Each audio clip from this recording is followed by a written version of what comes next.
இப்போ பார்த்தோன்னா சீதாவோட அம்மாட்ட வந்து என்ன சொல்கிறாங்கன்னா, அருளோடைய வந்து அம்மா வந்து பேசுகிறாங்க. அதெல்லாம் முடியாது. என் மருமக என்ன சொல்கிறாங்களோ அதுதான் முடிவுன்றாங்க. இந்த விஷயத்த போய் என்ன செய்றாங்கன்னா, அவங்க அம்மா அருள்ட்ட சொல்கிறாங்க. இந்த மாரி அவங்க அம்மா வந்து ஒத்துக்கிற மாட்றாங்க. மருமக சொல்றது தான் கேட்பாங்க அப்படின்றாங்க. உடனே அருளுக்கு வந்து என்ன செய்றாங்கன்னா, நம்ம முத்துட்ட பேச முடியாதுல்ல. 2 பேரும் அவ்வளோ ஃபைட்டா இருக்கனால, சரி நம்ம மீனா அவங்கட்ட அவங்க அக்காட்ட பேசலாம்னு சொல்லிட்டு ரோட்ல போகிற வழியில பேசுகிறாங்க. இந்த மாரி நான் அவங்க தங்கச்சியை நல்லா பார்த்துக்குருவேன். என் மேலே எந்த தப்பும் இல்லை. நான் நல்ல பையன். வேணுமோ உங்கள் வீட்டுக்காரருடைய கண் பார்வைக்கு வேணுமா நான் கெட்டவனா இருப்பேன். நீங்கள் நல்லா விசாரிச்சுக்குள்ள பாருங்கள் அப்படின்னு சொல்லிட்டு சொல்கிறாரு.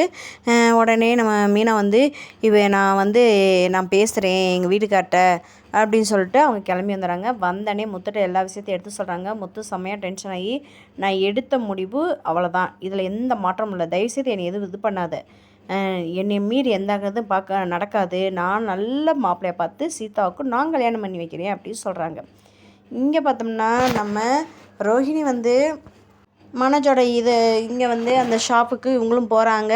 2 பேரும் ஹாப்பியாக இருக்காங்க. இதெல்லாம் பார்த்துட்டு வழக்கம் போல் விஜயா செம்மையாக டென்ஷன் ஆகிறாங்க. என்ன சொன்னாலும் கேட்குறதில்ல. இந்த ரோஹிணி இன்னும் என்னென்ன பித்தலாட்டு வச்சுருக்காளோ அது வேறு பயமாக இருக்கேன்னு சொல்லிட்டு அவங்களா பேசுகிறாங்க நம்ம விஜயா. நீங்கள் என்ன சொல்லுவீங்க? மறக்காமல் கமெண்ட் பண்ணுங்கள். நம்ம சேனலுக்கு புதுசாக வந்தீங்கன்னா லைக் பண்ணி சப்ஸ்கிரைப் பண்ணுங்கள். தேங்க்யூ. நெக்ஸ்ட் வீடியோ பார்க்கலாம்.